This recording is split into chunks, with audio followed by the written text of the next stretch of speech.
ഇത് micro Green's ആണ്. ഒരു ഇമ്പോർട്ടൻറ്റ് റെഡ് റൂബി എന്ന് പറയും. ഇത് ക്യാബേജ് മൈക്രോ ഗ്രീൻ ആണ്. ബ്രോക്കോളി, ബീട്രൂട്ട് ഇതൊക്കെ ഇമ്പോർട്ടൻറ്റ് വെറൈറ്റി ആണ്. ഞാൻ ആദ്യം ഈ കൺസെപ്റ്റ് ഫാമിലിയിൽ പറഞ്ഞ സമയത്ത് അവർക്കും ഇതിനെപ്പറ്റി അറിയില്ല. ഇവർക്ക് ഒരുപാട് സമയം കഴിഞ്ഞിട്ടാണ് ഇതിനെക്കുറിച്ചൊരു ഐഡിയ വന്നു തുടങ്ങിയത്. കെമിക്കലി ട്രീറ്റ് ചെയ്യാത്ത സീഡാണ് നമ്മൾ ഇതിന് യൂസ് ചെയ്യുക. അപ്പോൾ അത് ഹൈജീനിക് ആയിരിക്കും, സേഫ് ആയിരിക്കും. ഏതെങ്കിലും ഒരു രീതിയിൽ ഒരു കെമിക്കൽ ട്രീറ്റ്മെൻറ്റ് ഇല്ലാത്തതുകൊണ്ട് നമ്മളുടെ ശരീരത്തിന് ദോഷകരമായിട്ടുള്ള ഒരു പ്രശ്നങ്ങളും ഈ വിത്തിനില്ല എന്നുള്ളതാണ് പ്രത്യേകത. നമുക്ക് അനുകൂലമായിട്ടുള്ളൊരു കാര്യം, നമുക്കൊരു നല്ലൊരു ക്ലൈമറ്റ് ഉണ്ട്. അപ്പോൾ നമുക്ക് അതിൻ്റെ ഇലക്ട്രിസിറ്റീൻ്റെ യൂസേജ് ഒക്കെ കുറച്ച് കുറയും. നമുക്കൊരു 20 to 26 അതിൻ്റെ ഇടയിലാണ് നമുക്കിതിൻ്റെ ടെമ്പറേച്ചർ വരുന്നത്. ആരോഗ്യ സംരക്ഷണത്തിന് ഏറെ പ്രാധാന്യം നൽകുന്നവരാണ് നമ്മൾ, പ്രത്യേകിച്ച് ഭക്ഷണ ക്രമീകരണത്തിലൂടെ. പലവിധ ജീവിതശൈലി രോഗങ്ങളാൽ ബുദ്ധിമുട്ടുന്നവരുടെ ഭക്ഷണ ക്രമീകരണത്തിലേക്ക് വന്നു കഴിഞ്ഞു മൈക്രോ ഗ്രീനുകൾ. മാത്രമല്ല, ഇവയൊരു നല്ല വരുമാന മാർഗം കൂടിയാണ്. ഈ സാധ്യത തിരിച്ചറിഞ്ഞ് മൈക്രോ ഗ്രീൻ കൃഷി ചെയ്ത് വരുമാനം നേടുകയാണ് വയനാട്ടിലെ ഒരു യുവ കർഷകൻ. അദ്ദേഹത്തെയാണ് ഇന്ന് പാടവും പറവും പ്രേക്ഷകർക്കായിട്ട് നമ്മൾ പരിചയപ്പെടുത്തുന്നത്. കാണാം കാഴ്ചകൾ.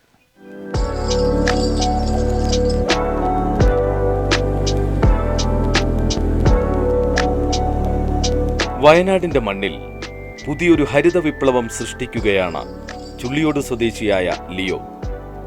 വലിയ പാടങ്ങളോ അധികം സ്ഥലമോ വേണ്ട, നഗരത്തിൻ്റെ തിരക്കിൽ പോലും എളുപ്പത്തിൽ വിളവെടുക്കാൻ കഴിയുന്ന പോഷകങ്ങളുടെ ഈ ചെറുലോകം, അതാണ് മൈക്രോ ഗ്രീൻ കൃഷി. ഹിഡൻ ഹങ്കർ എന്ന വാക്കാണ് ലിയോ എന്ന സോഫ്റ്റ്വെയർ എഞ്ചിനീയറെ മൈക്രോ ഗ്രീൻ കൃഷിയുടെ ലോകത്തേക്ക് എത്തിച്ചത്. അതുവഴി മൈഗ്രോ ഗ്രീൻ എന്ന ബ്രാൻഡിലേക്കും. ഇന്ന് ലിയോയുടെ വീട്ടിലെ ഈ ചെറിയ മുറിയിൽ നിന്ന് ഒട്ടേറെ ഇനം മൈക്രോ ഗ്രീൻസ് ആണ് നിത്യവും വിളവെടുക്കുന്നത്. ഒരു പ്രാവശ്യം ഞാനിങ്ങനെ ഇൻ്റർനെറ്റിൽ സ്ക്രോൾ ചെയ്യുന്ന സമയത്ത് ഹിഡൻ ഹങ്കർ എന്ന് പറഞ്ഞിട്ടൊരു വേർഡ് സ്ട്രൈക്ക് ചെയ്തു. ഞാൻ അത് കണ്ടപ്പോൾ അത് കുറച്ച് ഇൻട്രസ്റ്റിംഗ് ആയിട്ടുള്ള വേർഡായിട്ട് തോന്നി. ഹിഡൻ ഹങ്കർ എന്ന് പറയുന്നത്, അതായത് നമ്മളെ ശരീരത്തിൽ നമ്മൾ അറിയാതെയുള്ളൊരു വിശപ്പ്, അതായത് വൈറ്റമിൻ ഡെഫിഷ്യൻസിയാണ്. അതിനെയാണ് ഹിഡൻ ഹങ്കർ എന്ന് പറയുന്നത്. വൈറ്റമിൻ്റെയും മറ്റ് മാക്രോ ന്യൂട്രിയൻസിൻ്റെയും ഡെഫിഷ്യൻസി, അത് ഈ ഒരു ന്യൂട്രിയൻ്റ് ഇൻബാലൻസ് കാരണം നമ്മളുടെ ശരീരത്തിൽ പല രീതിയിലുള്ള ലൈഫ് സ്റ്റൈൽ ഡിസീസസ് വരുന്നുള്ളതും പിന്നെ അറിയാൻ പറ്റി. അതായത് നമ്മളെ ശരീരത്തിലുള്ള ബ്ലഡ് ഷുഗറിൻ്റെ ഇഷ്യൂസ്, അതുപോലെ PCOD, ക്യാൻസർ, യൂറിക് ആസിഡ്, അങ്ങനെ പലവിധ അസുഖങ്ങൾക്കും കാരണം ഈ ന്യൂട്രിയൻ്റ് ഇൻബാലൻസ് ആണെന്നുള്ളത് നമുക്ക് മനസ്സിലാക്കാൻ പറ്റി. അങ്ങനെ ആ ഒരു പ്രശ്നം, അതിനൊരു സൊല്യൂഷൻ കാണുമെന്നുള്ള രീതിയിൽ ഇങ്ങനെ അന്വേഷിച്ച സമയത്താണ് ഈ മൈക്രോ ഗ്രീൻസിനെ കുറിച്ച് അറിയുന്നതും അങ്ങനെ ഈ ഒരു മൈക്രോ ഗ്രീൻസിൻ്റെ ഫാം സെറ്റപ്പ് ചെയ്യുക എന്നുള്ളൊരു കൺസെപ്റ്റിലേക്ക് നമ്മൾ എത്തിയത്.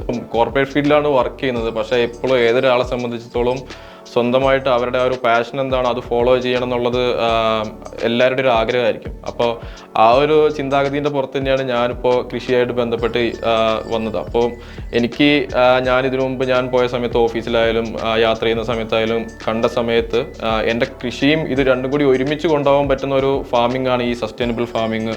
അതിൽ ഈ മൈക്രോ ഗ്രീൻസ് എനിക്ക് മനസ്സിലായി.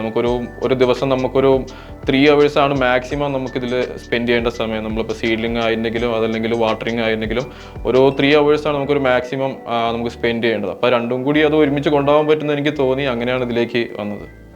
ഞാനൊരു സോഫ്റ്റ്വെയർ എഞ്ചിനീയർ ആണ്, ഫ്രണ്ട് എൻഡ് ഡെവലപ്പറായിട്ടാണ് വർക്ക് ചെയ്യുന്നത്. കൊച്ചിയിലാണ് എൻ്റെ ഓഫീസ്. പക്ഷേ എനിക്ക് വർക്ക് ഫ്രം ഹോം ആണ്. അപ്പോൾ അതുകൊണ്ട് തന്നെ എനിക്കിത് നല്ല രീതിയിൽ സ്റ്റാർട്ട് ചെയ്യാൻ പറ്റി. എനിക്ക് ആദ്യം വീട്ടിൽ തന്നെ ഉള്ളതുകൊണ്ട് കുറച്ച് ഇതിലേക്ക് ഫോക്കസ് ചെയ്യാൻ പറ്റി. കാലം മാറുമ്പോൾ കൃഷി രീതികളും മാറണം. പരമ്പരാഗത രീതികളിൽ നിന്ന് മാറി കുറഞ്ഞ സ്ഥലത്ത് ചുരുങ്ങിയ സമയത്തിനുള്ളിൽ എങ്ങനെ മികച്ച വിളവ് നേടാം? ലിയോയുടെ യാത്ര തുടങ്ങുന്നത് ആ ചോദ്യത്തിൽ നിന്നാണ്. ഒരു പിടി വിത്തുകൾ, അല്പം മണ്ണ്, അല്ലെങ്കിൽ മണ്ണില്ലാത്ത മാധ്യമങ്ങൾ. പ്രകൃതിയോട് ചേർന്നു നിൽക്കുമ്പോഴും ഒരു സാങ്കേതിക വിദ്യയെ കൂടെ കൂട്ടിയ ഒരു കർഷകന്റെ വിജയഗാഥ കൂടിയാണ് ഇത്. കൃഷിയായിട്ട് എനിക്ക് ബാക്ക്ഗ്രൗണ്ട് ഇല്ല. പക്ഷേ എനിക്ക് പണ്ട് തൊട്ടേ നമ്മൾ ചെറുപ്പത്തിൽ നമ്മളുടെ കാരണവന്മാരുടെ കൂടെയൊക്കെ കൃഷി ചെയ്ത് ആ സമയത്ത് എനിക്ക് ഇതിനോട് നല്ലൊരു ഇൻട്രസ്റ്റ് ഉണ്ട്. പക്ഷേ ഞാനൊരു സോഫ്റ്റ്വെയർ ഫീൽഡിൽ വർക്ക് ചെയ്യുന്നതാണ്. അപ്പോൾ ഇതെങ്ങനെ കൊണ്ടുപോകാൻ പറ്റുന്നുള്ളത് എനിക്കൊരു ചലഞ്ചിങ് ആയിട്ടുള്ള കാര്യമായിരുന്നു. അപ്പോഴാണ് ഈ ഒരു സസ്റ്റൈനബിൾ ഫാമിംഗ് എന്നുള്ളൊരു കൺസെപ്റ്റിലേക്ക് നമ്മൾ വന്നത്. അതായത് ഹൈഡ്രോഫോണിക്സ്, നമ്മൾ ഇൻഡോർ ആയിട്ട് ചെയ്ത് ചെറിയൊരു സ്പേസിൽ ഇൻഡോർ ആയിട്ട് നമ്മൾ ഒരു കൺട്രോൾഡ് എൻവയോൺമെൻറ്റിൽ നമ്മളൊരു കൃഷി ചെയ്യാൻ പറ്റുന്നുള്ളൊരു കൺസെപ്റ്റിലേക്ക് നമ്മൾ വന്നത്. അത് 100% ഓർഗാനിക് ആയിട്ട് അതിൻ്റെ കൂടെ തന്നെ ഹൈഡ്രോഫോണിക്സ് എന്നൊരു സിസ്റ്റമാണ്. നമ്മൾ ഏതെങ്കിലും രീതിയിൽ നമ്മളുടെ മണ്ണിനെ അതിന് വളമിട്ട് നശിപ്പിക്കുകയോ അല്ലെങ്കിൽ അങ്ങനത്തെ ഒരു പ്രശ്നമില്ലാണ്ട് വളരെ സേഫ് ആൻഡ് ഹൈജീനിക് ആയിട്ടുള്ളൊരു മെത്തേഡ് ആണ് നമ്മൾ ചെയ്യണത്. പ്രധാനമായിട്ടും നമ്മൾ ഗ്രോയിങ് മീഡിയം പല ടൈപ്പ് ഉണ്ട്. പക്ഷേ ഇതിൽ നമ്മൾ യൂസ് ചെയ്യുന്നത് കോക്കോപീറ്റ് ആണ്. ലോ ഈസി കോക്കോപീറ്റ് എന്ന് പറയും, ലോ ഇലക്ട്രിക്കൽ കണ്ടക്ടിവിറ്റി. അതിൽ ബാക്ടീരിയൽ ഗ്രോത്ത് ഉണ്ടാവില്ല, അതുകൊണ്ട് വളരെ സേഫ് ആയിട്ട് നമുക്കിത് അതിൽ കൾട്ടിവേറ്റ് ചെയ്യാം എന്നുള്ളതാണ്.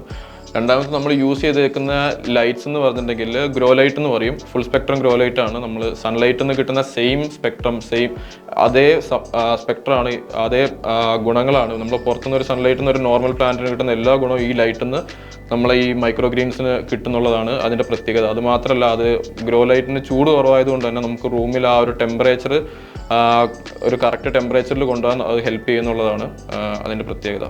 ഞാനിത് ഫസ്റ്റ് ഈ ഒരു കൺസെപ്റ്റ് എനിക്ക് തോന്നിയ സമയത്ത് ഞാൻ കേരളത്തിന് പുറത്തൊക്കെ ഉള്ള മൈക്രോ ഗ്രീൻസിലെ അവരൊക്കെ ആയിട്ട് ഞാൻ കണക്ട് ചെയ്തിട്ടുണ്ടായിരുന്നു. അപ്പോൾ അവരൊക്കെ ഒരു ഹ്യൂജ് എമൗണ്ട് ആണ് അവരിത് സെറ്റ് ചെയ്യാൻ വേണ്ടിയിട്ട് പറഞ്ഞത്. അപ്പോഴാണ് ഞാൻ ആലോചിച്ചത് ഓൾറെഡി എന്തായാലും ഒരു ജോലി ഉണ്ട്. അപ്പോൾ അത് സ്റ്റാർട്ട് ചെയ്യുന്ന സമയത്ത് ഞാൻ ഒരുപാട് അതിനെക്കുറിച്ച് റിസർച്ച് ചെയ്തു. അതിൻ്റെ കോൺഫിഗറേഷൻ, റാക്കിൻ്റെ കോൺഫിഗറേഷൻ, അതിൽ യൂസ് ചെയ്യുന്ന ട്രേൻ്റെ പ്രത്യേകത, സീഡിൻ്റെ പ്രത്യേകത, കോക്കോപീറ്റ്, അങ്ങനെ ഓരോരോ കാര്യങ്ങൾ ഞാൻ റിസർച്ച് ചെയ്ത് പിന്നെ ഇതുപോലെ ചെയ്യുന്ന കുറച്ച് പേരായിട്ട് കണക്ട് ചെയ്ത് അവരുടെ ഫീഡ്ബാക്ക്, അവരുടെ അടുത്തുനിന്ന് കുറേ നോളജൊക്കെ ഗെയിൻ ചെയ്ത് അങ്ങനെ ഞാൻ സ്വന്തമായിട്ട് സെറ്റ് ചെയ്തതാണ് ഇപ്പോൾ ഈ പറഞ്ഞ ഈ റാക്കും കാര്യങ്ങളൊക്കെ. ഉൽപാദനമല്ല, വിപണി കണ്ടെത്തലാണ് മൈക്രോ ഗ്രീൻ കൃഷിയിലെ ഏറ്റവും വലിയ വെല്ലുവിളി. മൈക്രോ ഗ്രീൻസിനെ കുറിച്ച് ആളുകൾക്ക് അവബോധമുണ്ടാക്കിയെടുക്കുക എന്നതാണ് ലിയോയ്ക്ക് തൻ്റെ സംരംഭം വളർത്താൻ കടക്കേണ്ടിയിരുന്ന വലിയ കടമ്പ. ഒരു പുതിയ പ്രൊഡക്റ്റാണ്, അധികവും ആൾക്കാർക്ക് അറിയാത്തൊരു പ്രൊഡക്റ്റാണ്. അതുകൂടാതെ തന്നെ നമ്മളുടെ ഒരു ഫുഡ് പാറ്റേണുമായിട്ട് നമ്മളെ ഫുഡ് പാറ്റേണിൽ അധികവും നമ്മളിത് യൂസ് ചെയ്യുന്നത് സാലഡ്സിലാണ്. അപ്പോൾ നമ്മളുടെ ഒരു കമ്മ്യൂണിറ്റിയിൽ സാലഡ്സ് ഉപയോഗിക്കുന്ന ആൾക്കാരുടെ എണ്ണം വളരെ കുറവാണ്. അപ്പോൾ ആൾക്കാർക്ക് അതിൻ്റെ അവയർനെസ് ഇല്ല. അപ്പോൾ ഏറ്റവും വലിയൊരു ചലഞ്ച് എന്ന് പറഞ്ഞിട്ടുണ്ടെങ്കിൽ അതിൻ്റെ അവയർനെസ് ആൾക്കാർക്ക് കൊടുക്കുക എന്നുള്ളതാണ്. രണ്ട് രീതിയിലാണ് അതിൻ്റെ ഒരു കസ്റ്റമേഴ്സ് ഉള്ളത്. ഒന്ന് നോർമൽ ഹെൽത്ത് കോൺഷ്യസ് ആയിട്ടുള്ള ആൾക്കാരും, രണ്ടാമത്തത് റിസോർട്ടാണ്. റിസോർട്ടിനെ സംബന്ധിച്ചോളം അവർക്ക് ഇതിനെക്കുറിച്ച് നന്നായിട്ട് അറിയാം. പക്ഷേ സാധാരണ ആൾക്കാർക്ക് ഇതിൻ്റെ അവയർനെസ് കൊടുക്കേണ്ട ഒരു അവസ്ഥ ഉണ്ടായിരുന്നു. അപ്പോൾ പല സ്ഥലത്തുനിന്നും ഇൻസ്റ്റൻ്റ് ആയിട്ടുള്ള റിജക്ഷൻ ആണ് പ്രധാനപ്പെട്ട പ്രശ്നം. അത് നമ്മൾ വയനാട്ടിൽ പിന്നെ നമുക്ക് അനുകൂലമായിട്ടുള്ളൊരു കാര്യം, നമുക്കൊരു നല്ലൊരു ക്ലൈമറ്റ് ഉണ്ട്. അപ്പോൾ നമുക്ക് അതിൻ്റെ ഇലക്ട്രിസിറ്റീൻ്റെ യൂസേജ് ഒക്കെ കുറച്ച് കുറയും. നമുക്കൊരു 20 to 26 അതിൻ്റെ ഇടയിലാണ് നമുക്കിതിൻ്റെ ടെമ്പറേച്ചർ വരുന്നത്. അങ്ങനെ ഒരു അനുകൂല ഘടകമുണ്ട്. പക്ഷേ നമ്മളുടെ ഇവിടുത്തെ ഒരു മാർക്കറ്റ് ഒരു പുതിയൊരു പ്രൊഡക്റ്റ് ആയതുകൊണ്ട് അത് ആൾക്കാരെങ്ങനെ അക്സെപ്റ്റ് ചെയ്യും, അവർക്ക് അവയർനെസ് കൊടുക്കുക, ആ ഒരു ചലഞ്ചസ് ഞാൻ ഫേസ് ചെയ്യുന്നുണ്ട്. അതിൽ ഫസ്റ്റ് ഈ പറഞ്ഞ പോലെ ആൾക്കാർക്ക് ഇതിനെപ്പറ്റി അറിയില്ല എന്നുള്ളത് ഒരു വലിയ ചലഞ്ചായിരുന്നു. രണ്ടാമത്തത്, നമ്മളിത് ഹാർവെസ്റ്റ് ചെയ്ത് കഴിഞ്ഞിട്ടുണ്ടെങ്കിൽ പിന്നെ നമ്മളിത് സൂക്ഷിക്കേണ്ടത് ചില്ലറിലാണ്, ഫ്രീസറിലാണ്. ഒരു നിശ്ചിത ടെമ്പറേച്ചറിൻ്റെ ഉള്ളിൽ നമ്മൾ നോർമലി നമ്മളെ ഫ്രിഡ്ജിലാണ് ഇത് സൂക്ഷിക്കേണ്ടത്. അപ്പോൾ നമുക്ക് എല്ലാ സ്റ്റോറിലും ഇത് വിൽക്കാൻ പറ്റില്ല എന്നുള്ളൊരു പ്രശ്നം, അത് നമ്മൾ ഫേസ് ചെയ്തൊരു ചലഞ്ചാണ്. നമ്മളൊരു സൂപ്പർ മാർക്കറ്റിൽ കൊടുക്കുകയാണെന്നുണ്ടെങ്കിൽ അവിടെ കൂളർ ഉണ്ടാവും, നമുക്ക് അവിടെ ഇത് കൊണ്ട് വിൽക്കാൻ പറ്റും. പക്ഷേ ഒരു കാരണവശാൽ നമുക്കൊരു നോർമൽ ഷോപ്പിൽ നമുക്കിത് വിൽക്കാൻ പറ്റില്ല. അതാണൊരു പ്രധാനപ്പെട്ട ഒരു ചലഞ്ച് നമ്മൾ ഫേസ് ചെയ്തത്. പക്ഷേ ഇപ്പോൾ നമുക്ക് ഹോം ഡെലിവറി ഉണ്ട്. അപ്പോൾ നമുക്ക് ഫാമിൽ നിന്ന് തന്നെ ഫ്രഷ് ആയിട്ട് നമുക്ക് ഡെലിവറി ചെയ്യാൻ പറ്റുന്നുണ്ട്. നഗരങ്ങളിലാണ് മൈക്രോ ഗ്രീൻസിന് ആവശ്യക്കാർ കൂടുതലെങ്കിലും അവബോധം വർദ്ധിക്കുന്നതിന് അനുസൃതമായി നാട്ടിൻപുറങ്ങളിലും ആവശ്യക്കാരുണ്ട്. കൃഷി വെറും ഉപജീവനമാർഗം മാത്രമല്ല, അതൊരു ബിസിനസ് കൂടിയാണ് എന്ന് തെളിയിക്കുകയാണ് ലിയോ. തൻ്റെ ഉൽപ്പന്നങ്ങൾക്ക് വേണ്ടി ലിയോ കണ്ടെത്തിയ വിപണികൾ ആധുനിക കർഷകന് മുന്നിലുള്ള പുതിയ സാധ്യതകളാണ് തുറന്നിടുന്നത്. വരുമാനത്തിലുപരി മൈക്രോഗ്രീനിനെ കുറിച്ച് കൂടുതൽ ആളുകളിൽ അവബോധം സൃഷ്ടിക്കുകയാണ് പ്രധാന ലക്ഷ്യമെന്നും ലിയോ പറയുന്നു. ഈ ന്യൂട്രിയൻ്റ് ഇൻബാലൻസ് അത് മാക്സിമം കുറയ്ക്കുക, അതിൻ്റെ അവയർനെസ് കൊടുക്കുക, അതിന് വേണ്ടിയിട്ടുള്ള പ്രൊഡക്ട്സ് മാർക്കറ്റിലേക്ക് എത്തിക്കുക എന്നുള്ളൊരു ഉദ്ദേശത്തോടെയാണ് ഞാൻ ഈ മൈക്രോ ഗ്രീൻ എന്ന് പറഞ്ഞിട്ടുള്ള ഈ ഒരു സംരംഭം സ്റ്റാർട്ട് ചെയ്തത്. അതിനൊരു ഫസ്റ്റ് സ്റ്റെപ്പ് എന്ന് പറയാം ഈ മൈക്രോ ഗ്രീൻ. കാരണം അതിൽ നമുക്ക് ഫസ്റ്റ് ഇത്രയും ന്യൂട്രിയൻ ഡെൻസിറ്റി ഉള്ളൊരു വെജിറ്റബിളാണ് നമ്മൾ ഫസ്റ്റ് തന്നെ നമ്മൾ കൊടുക്കുന്നത്. അതിൽ മെയിനായിട്ട് നമ്മൾ ഫോക്കസ് ചെയ്യുന്ന സസ്റ്റൈനബിലിറ്റി, ഈ പറഞ്ഞ പോലെ ഓർഗാനിക് ആയിട്ടുള്ള എല്ലാ പാരാമീറ്ററും നമ്മൾ അത് ഫോളോ ചെയ്യുന്നുണ്ട്. അങ്ങനെയാണ് ഇപ്പോൾ അതാണ് നമ്മളെ ലക്ഷ്യം. മാക്സിമം സസ്റ്റൈനബിളായിട്ട് നമുക്ക് നല്ല രീതിയിൽ ഓർഗാനിക് ആയിട്ടുള്ള വെജിറ്റബിൾസ് മാർക്കറ്റിലേക്ക് എത്തിക്കുക. നല്ല ബാക്കിയുള്ള നല്ല ഹെൽത്തുമായിട്ട് റിലേറ്റഡ് ആയിട്ടുള്ള ആൾക്കാരുമായിട്ട് കൊളാബറേറ്റ് ചെയ്തിട്ട് നല്ല രീതിയിലുള്ള പ്രൊഡക്റ്റ് മാർക്കറ്റിലേക്ക് എത്തിക്കുക, അവയർനെസ് കൊടുക്കുക. അങ്ങനെ നമ്മളുടെ നാട്ടിലുള്ള ഈ ലൈഫ് സ്റ്റൈൽ ഡിസീസിൻ്റെ ഒരു ശതമാനം നല്ലൊരു രീതിയിൽ കുറയ്ക്കുക എന്നുള്ളതാണ് നമ്മളുടെ ലക്ഷ്യം. ഈ സാലഡ് ബോക്സ് ഇൻട്രൊഡ്യൂസ് ചെയ്തിട്ടൊരു 1 month ആയിട്ടുള്ളൂ. ഇപ്പം തന്നെ നമുക്ക് നല്ല രീതിയിൽ റെഗുലർ കസ്റ്റമർ ഉണ്ട്. അതിനർത്ഥം അവർക്കത് നല്ല രീതിയിൽ ഇഷ്ടപ്പെട്ടിട്ടുണ്ട്. രണ്ടാമത്തത് അവർക്ക് നല്ല ആ ഒരു ക്വാളിറ്റി ഉണ്ട്, ഷെൽഫ് ലൈഫ് കിട്ടുന്നുണ്ട്. ഇവരെല്ലാവരും ആ ഒരു കൾച്ചറിലേക്ക് വന്നു തുടങ്ങിയിട്ട്, അതായത് ഒരു സാലഡ് കഴിച്ച് അവർക്ക് ആ ഒരു മാറ്റം അവർക്ക് ഫീൽ ചെയ്തുകൊണ്ട് തന്നെ അവരുടെ അടുത്തു നിന്നുള്ള ഫീഡ്ബാക്ക് നല്ല ഫീഡ്ബാക്കാണ് നമുക്ക് കിട്ടിക്കൊണ്ടിരിക്കുന്നത്. അതുകൊണ്ട് നമ്മളിനി നല്ല രീതിയിൽ ഇത് എക്സ്പാൻഡ് ചെയ്യാനുള്ള ഒരു പ്ലാനിലാണ്. നമുക്കറിയാം നമ്മൾ ഈ ഒരു കഴിഞ്ഞ 5 വർഷത്തിൽ നമ്മളുടെ ഹോട്ടൽ ഫീൽഡിൽ വന്നിരിക്കുന്ന ഒരു വലിയൊരു മാറ്റമാണ് ഫുഡിൻ്റെ ഒരു മാറ്റം. നമ്മൾ കാർ ബേസ്ഡ് ഫുഡ്, ബിരിയാണി, മന്തി ഇതുപോലുള്ള കാർ ബേസ്ഡ് ഫുഡ് നമ്മൾ നല്ല രീതിയിൽ കഴിക്കുന്നുണ്ട്. അതിൻ്റെ ഒരു ആഫ്റ്റർ എഫക്റ്റ് വരുന്നത് ചിലപ്പോൾ ഒരു 5 വർഷം കഴിഞ്ഞിട്ടായിരിക്കും. നമ്മളെ കമ്മ്യൂണിറ്റിയിലുള്ളൊരു 10 പേരെ എടുത്തിട്ട് നമ്മളൊരു 6 പേർക്കെങ്കിലും ഏതെങ്കിലും ഒരു രീതിയിലൊരു ലൈഫ് സ്റ്റൈൽ ഡിസീസസ് ഉണ്ടാവും. അപ്പോൾ ആ ഒരു പ്രശ്നം പരിഹരിക്കുക എന്നുള്ള രീതിയിലാണ് നമ്മൾ സ്റ്റാർട്ട് ചെയ്തിരിക്കുന്നത്. അപ്പോൾ അതിലേക്ക് കൂടുതൽ പ്രൊഡക്റ്റ് അവയർനെസ് കാര്യങ്ങളൊക്കെ കൊണ്ടുവരേണ്ട ഒരു ഉത്തരവാദിത്വം നമുക്കുണ്ട്.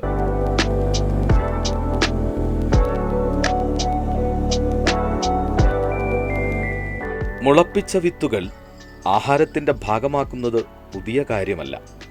ചെറുപയർ ഉൾപ്പെടെ മുളപ്പിച്ച ധാന്യങ്ങൾ പാക്ക് ചെയ്ത് ബ്രാൻഡ് ചെയ്ത് സൂപ്പർ മാർക്കറ്റിലും മറ്റും ലഭ്യവുമാണ്.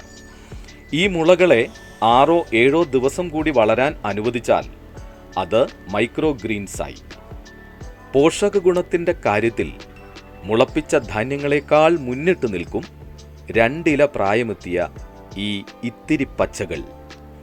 വൈറ്റമിനുകൾ, ധാതുക്കൾ, മാംസ്യം എന്നിവയാൽ സമ്പന്നം.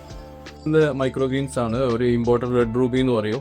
ഒരു ഇമ്പോർട്ടഡ് വെറൈറ്റി ആണ്. നല്ല കളറും കാര്യങ്ങൾ കിട്ടുന്ന, അതുപോലെ തന്നെ ന്യൂട്രിയൻ വാല്യൂ ഉള്ളൊരു വെറൈറ്റിയാണ് ഇത് പോപ്പ് ഷോയിൻ്റെ മൈക്രോ ഗ്രീൻസ് ആണ്. ജസ്റ്റ് ഒരു ഇപ്പോൾ സ്പ്രൗട്ട് ആവുന്നുള്ളൂ, ഹാർവെസ്റ്റ് ചെയ്യാനായിട്ടില്ല, ഒരു 4 days ആയിട്ടുള്ളൂ. ഇത് സൺഫ്ലവർ ആണ്. സൺഫ്ലവർ ഹാർവെസ്റ്റ് ചെയ്യാനായിട്ടില്ല, നമുക്ക് വേറെ ഹാർവെസ്റ്റ് ചെയ്യാനായതും ഉണ്ട്. പിന്നെ ഇത് റാഡിഷ് ആണ്. റാഡിഷിൻ്റെ 4 വെറൈറ്റി ഉണ്ട്. അതിലൊരു സൈഗോ പർപ്പിൾ എന്നൊരു വെറൈറ്റിയാണ് ഈ കാണുന്നത്. പിന്നെ ഇത് സൺഫ്ലവർ തന്നെയാണ്. ഇത് ക്യാബേജ് മൈക്രോ ഗ്രീൻ ആണ്. ക്യാബേജിൻ്റെ ഇത് കാണാൻ ക്യാബേജും പോപ്സോയൊക്കെ ഏകദേശം ഒരേപോലെ തന്നെ ഉണ്ടാവുക. ഇത് ക്യാബേജിൻ്റെ ആണ്. ഇത് ക്യാബേജിൻ്റെ മെച്യൂർ ആയതാണ്, ഹാർവെസ്റ്റ് ചെയ്യാനായേക്കുന്നതാണ്. ഇത് റെഡ് ക്യാബേജിൻ്റെ മൈക്രോ ഗ്രീൻ ആണ് ഈ കാണുന്നത്. ഇത് റാഡിഷിൻ്റെ തന്നെ, റാഡിഷിൻ്റെ ചിന റോസ് എന്ന് പറഞ്ഞിട്ടുള്ളൊരു വെറൈറ്റിയാണ് ഈ കാണുന്നത്. പിന്നെ ഇത് ബ്രോക്കോളി ആണ്. ബ്രോക്കോളി മൈക്രോ ഗ്രീൻസ് ആണ്. ഹൈലി ന്യൂട്രീനൊക്കെ ആയതില്ല മൈക്രോ ഗ്രീൻ ആണ് ഈ ബ്രോക്കോളി. അതുപോലെ ഇത് ഈ റെഡ് ക്യാബേജ്. പിന്നെ ഇതും അതുപോലെ തന്നെ ബ്രോക്കോളിൻ്റെ 2 പിന്നെ വേറെ ഉള്ളത് അമരാന്തസ് ആണ്. Amaranthus micro greens, amaranthus red garnet എന്ന് പറയും. ഇതിലധികവും കുറേയൊക്കെ ഇമ്പോർട്ടഡ് വെറൈറ്റിയാണ്. നമ്മൾ ക്യാബേജ്, ബ്രോക്കോളി, ബീട്രൂട്ട് ഇതൊക്കെ ഇമ്പോർട്ടഡ് വെറൈറ്റിയാണ്. സൺഫ്ലവർ ബ്ലാക്ക് ഓയിൽ എന്ന് പറഞ്ഞിട്ടൊരു വെറൈറ്റിയാണ്. ഒരാഴ്ച മുതൽ 2 ആഴ്ചയ്ക്കുള്ളിൽ വിളവെടുപ്പിന് തയ്യാറാകുന്ന ഈ കുഞ്ഞൻ ചെടികൾ കാഴ്ചയിൽ ചെറുതെങ്കിലും പോഷകങ്ങളുടെ കാര്യത്തിൽ ഗ്രീൻ പവർ ഹൗസുകളാണ്. സാധാരണ പച്ചക്കറികളേക്കാൾ പല മടങ്ങ് അധികം വിറ്റാമിനുകളും ധാതുക്കളും ഇവയിലുണ്ട്. ആരോഗ്യത്തെക്കുറിച്ച് ചിന്തിക്കുന്ന പുതിയ തലമുറയ്ക്ക് ലിയോ സമ്മാനിക്കുന്നത് ശുദ്ധമായ ഭക്ഷണമെന്ന ഉറപ്പാണ്. ഓരോ തവണയും വിത്ത് തിരഞ്ഞെടുക്കുന്നത് മുതൽ തുടങ്ങുന്നു ഇതിനായുള്ള തയ്യാറെടുപ്പ്. ഇതിൻ്റെ വിത്തിൻ്റെ പ്രത്യേകത എന്ന് പറഞ്ഞിട്ടുണ്ടെങ്കിൽ നമ്മളിത് സലാഡിൻ്റെ കൂടെ എങ്ങനെയായാലും നമ്മൾ ഫ്രഷ് ആയിട്ടാണ് നമ്മളിത് കൺസ്യൂം ചെയ്യേണ്ടത്. അപ്പോൾ ആ ഫ്രഷ് ആയിട്ട് നമ്മളിത് കൺസ്യൂം ചെയ്യുമ്പോൾ തന്നെ ആ വിത്തും അത്ര സേഫ് ആയിട്ടിരിക്കണം. അപ്പോൾ അതിന് നമ്മൾ യൂസ് ചെയ്യുന്ന വിത്ത് എന്ന് പറഞ്ഞിട്ടുണ്ടെങ്കിൽ non-GMO സീഡ് എന്ന് പറയും. ജനറ്റിക്കലി മോഡിഫൈ ചെയ്യാത്ത, അതല്ലെങ്കിൽ കെമിക്കലി ട്രീറ്റ് ചെയ്യാത്ത സീഡാണ് നമ്മൾ ഇതിന് യൂസ് ചെയ്യുക. അപ്പോൾ അത് ഹൈജീനിക് ആയിരിക്കും, സേഫ് ആയിരിക്കും. ഏതെങ്കിലും ഒരു രീതിയിൽ ഒരു കെമിക്കൽ ട്രീറ്റ്മെൻറ്റ് ഇല്ലാത്തതുകൊണ്ട് നമ്മളുടെ ശരീരത്തിന് ദോഷകരമായിട്ടുള്ള ഒരു പ്രശ്നങ്ങളും ഈ വിത്തിനില്ല എന്നുള്ളതാണ് പ്രത്യേകത. അതിൻ്റെ മൈക്രോ ഗ്രീൻസിൻ്റെ മാത്രം സീഡ് സപ്ലൈ ചെയ്യുന്ന ഒരുപാട് സപ്ലൈസ് ഇപ്പോൾ ഇന്ത്യയിലുണ്ട്. അവരുടെ അടുത്തു നിന്നാണ് നമ്മളിപ്പോൾ സീഡ് പർച്ചേസ് ചെയ്യുന്നത്. അതിൻ്റെ ഓതറൈസ്ഡ് ആയിട്ടുള്ള, സർട്ടിഫൈഡ് ആയിട്ടുള്ള സപ്ലൈസിൻ്റെ അടുത്ത് നിന്ന് വേണം നമ്മളിത് വാങ്ങാൻ. നമുക്കിവിടെ പല വെറൈറ്റി ഉണ്ട്. നമ്മളിപ്പോൾ നോർമലി മാർക്കറ്റിൽ അവൈലബിൾ ആയിട്ടുള്ള പല വെജിറ്റബിൾസിൻ്റെയും മൈക്രോ ഗ്രീൻ തന്നെയാണ് ഇവിടെ ഉള്ളത്. ഒന്ന് റാഡിഷ്, ബ്രോക്കോളി, പിന്നെ പോക്ക് ഷോയി, അതുപോലെ സൺഫ്ലവർ ഉണ്ട്, മസ്റ്റർഡ് സീഡ് ഉണ്ട്, പിന്നെ വീറ്റ് ഗ്രാസ് ഉണ്ട്, ബീട്രൂട്ട്, ഈ പറഞ്ഞ വെജിറ്റബിൾസിൻ്റെയൊക്കെയാണ് നമുക്കിപ്പോൾ അവൈലബിൾ ആയിട്ടുള്ള മൈക്രോ ഗ്രീൻസ്. അതുകൂടാതെ ഒരു 10, 20, 25ഓളം വെറൈറ്റി കുറഞ്ഞത് നമ്മളിപ്പോൾ ഇവിടെ റെഗുലറായിട്ട് നമ്മളിവിടെ ഫാം ചെയ്യുന്നുണ്ട്. നമുക്ക് ഒറ്റൊരു പ്രാവശ്യമാണ്, വൺസ് നമ്മളിത് ഒരു ട്രേ ഹാർവെസ്റ്റ് ചെയ്ത് കഴിഞ്ഞിട്ടുണ്ടെങ്കിൽ അത് പിന്നെ നമുക്ക് അതിന് ഒന്നും ചെയ്യാൻ പറ്റില്ല. നമ്മൾ ആ കോക്കോ പീറ്റ് ആയാലും പിന്നെ അതൊന്ന് വരുന്ന മോളെ ഇതൊന്നും നമുക്ക് ഉപയോഗിക്കാൻ പറ്റില്ല. അതിൽ ന്യൂട്രിയൻ വാല്യൂ ഉണ്ടാവില്ല. രണ്ടാമത്തത് അത് നമുക്കൊരു എക്സ്ട്രാ കോസ്റ്റാണ്, കാരണം അതിൽ നമുക്ക് ഈൽഡ് ഉണ്ടാവില്ല, വളരെ അൺഈവൻ ആയിട്ടുള്ള ഗ്രോത്ത് ആയിരിക്കും. പിന്നെ കൂടുതൽ അത് നന്നായിട്ട് വളരുന്ന ഇതിൽ ആ ന്യൂട്രിയൻ വാല്യൂ അതൊക്കെ കുറവായിരിക്കും ഫസ്റ്റത്തെ ആ ഒരു ഹാർവെസ്റ്റിനെ വെച്ച് നോക്കുന്ന സമയത്ത്. അപ്പോൾ നമ്മൾ ഒറ്റ നമുക്കൊരു ട്രേ യൂസ് ചെയ്യാൻ പറ്റുള്ളൂ. നോർമൽ നമ്മളെ ആൾക്കാർക്ക് കുറച്ചുകൂടെ കണ്ടുപരിചയമുള്ളത് സ്പ്രൗട്ട്സ് ആണ്, വിത്ത് മുളപ്പിച്ചത്. പക്ഷെ അതിൻ്റെ ഒരു പ്രശ്നം എന്ന് പറഞ്ഞിട്ടുണ്ടെങ്കിൽ അതിൽ ബാക്ടീരിയൽ ഗ്രോത്ത് വരാനുള്ള ചാൻസ് വളരെ കൂടുതലാണ്. പക്ഷെ മൈക്രോ ഗ്രീൻസ് എന്ന് പറഞ്ഞിട്ടുണ്ടെങ്കിൽ സ്പ്രൗട്ട്സ് കഴിഞ്ഞിട്ട് അതിൻ്റെ ഒരു ട്രൂ ലീവ് വരുന്നൊരു സ്റ്റേജാണ്. ആദ്യം 2 ഇല വന്നിട്ട് അതിൻ്റെ ഒരു ട്രൂ ലീവ് വരുന്നൊരു സ്റ്റേജാണ് മൈക്രോ ഗ്രീൻസ് എന്ന് പറയുന്നത്. അതിൽ നമ്മൾ റൂട്ട് ഇല്ലാണ്ട് നമ്മൾ അതിൻ്റെ സ്റ്റെമ്മ് മാത്രമാണ് നമ്മൾ ഹാർവെസ്റ്റ് ചെയ്ത് എടുക്കുന്നത്. അതുകൊണ്ട് തന്നെ അതിൽ ഏതെങ്കിലും ഒരു രീതിയിൽ അൺസേഫ് ആയിട്ടുള്ള ഒരു കണ്ടന്റും അതിലുണ്ടാവുന്നില്ല എന്നുള്ളതാണ് അതിൻ്റെ പ്രത്യേകത. മണ്ണും വളവുമൊന്നും ആവശ്യമില്ലാത്ത കൃഷിയായതിനാൽ മൈക്രോ ഗ്രീൻസ് വളർത്തിയെടുക്കുക എളുപ്പമാണ്. എന്നാൽ ചെറുപയർ പോലെ 1, 2 ഇനങ്ങൾ മാത്രമേ സാധാരണ താപനിലയിൽ നന്നായി വളരൂ. ശീതീകരിച്ച മുറിയിൽ സ്റ്റാൻഡുകളും ട്രേകളും വെളിച്ചവും ക്രമീകരിച്ച് ശ്രദ്ധയോടെ പരിപാലിച്ചാൽ ഭക്ഷ്യയോഗ്യമായ ഏതിനം ചെടികളും മൈക്രോ ഗ്രീനായി വളർത്തിയെടുക്കാം. നമ്മളിത് ഇൻഡോർ ചെയ്യുന്ന സമയത്ത് നമുക്ക് ഒരു കൺട്രോൾഡ് എൻവയോൺമെൻറ്റ് ആയിരിക്കണം എപ്പോഴും. അതിൻ്റെ കാരണം എന്ന് പറഞ്ഞാൽ നമുക്കൊരു 22 to ഒരു 28, മാക്സിമം 28 വരെ നമുക്ക് ഈ റൂമിൻ്റെ ടെമ്പറേച്ചർ പോകാൻ പാടുള്ളൂ. അതുപോലെ ഹ്യൂമിഡിറ്റി എന്ന് പറയുന്നത് ഒരു 60 to 70, അതിൻ്റെ ഉള്ളിലെ ഹ്യൂമിഡിറ്റി ഉണ്ടാവാൻ പാടുള്ളൂ. അതല്ലെങ്കിൽ ഉള്ള പ്രശ്നം എന്ന് പറഞ്ഞിട്ടുണ്ടെങ്കിൽ ഇതിൽ ഫംഗൽ ഇൻഫെക്ഷൻ അല്ലെങ്കിൽ ബാക്ടീരിയൽ ഗ്രോത്ത് ഒക്കെ ഉണ്ടാവും. ആ ഒരു ഹൈജീനിക്കിൻ്റെ പ്രശ്നം വരും. അപ്പം നമ്മളെപ്പോഴും ടെമ്പറേച്ചറും ഹ്യൂമിഡിറ്റിയും നമ്മൾ എപ്പോഴും മാനേജ് ചെയ്യണം. അതുകൂടാതെ തന്നെ നല്ല രീതിയിൽ എയർ ഫ്ലോയും വേണം. അപ്പോൾ അതിന് നമ്മളൊരു സെൻട്രലൈസ്ഡ് ആയിട്ടുള്ളൊരു ഫാൻ സിസ്റ്റമാണ്, ഒരു കൂളിംഗ് സിസ്റ്റമാണ് നമ്മൾ കൊടുത്തേക്കുന്നത്. അപ്പോൾ അതുകൊണ്ട് തന്നെ ഒരു മൈക്രോ ബാക്ടീരിയൽ ഗ്രോത്തും ഇല്ലാണ്ട് നമുക്ക് നല്ല സേഫ് ആയിട്ട് ഹൈജീനിക് ആയിട്ട് നമുക്കിപ്പോൾ അത് ഹാർവെസ്റ്റ് ചെയ്യാൻ പറ്റുന്നുണ്ട്. വയനാട്ടിലെ ഈ മണ്ണിൽ നിന്ന് പുതിയ സ്വപ്നങ്ങളിലേക്കുള്ള പച്ചപ്പാണ് ലിയോ വളർത്തിയെടുക്കുന്നത്. കൃഷിയെ പ്രണയിക്കുന്നവർക്ക് ലിയോയുടെ ജീവിതം ഒരു പാഠപുസ്തകമാണ്.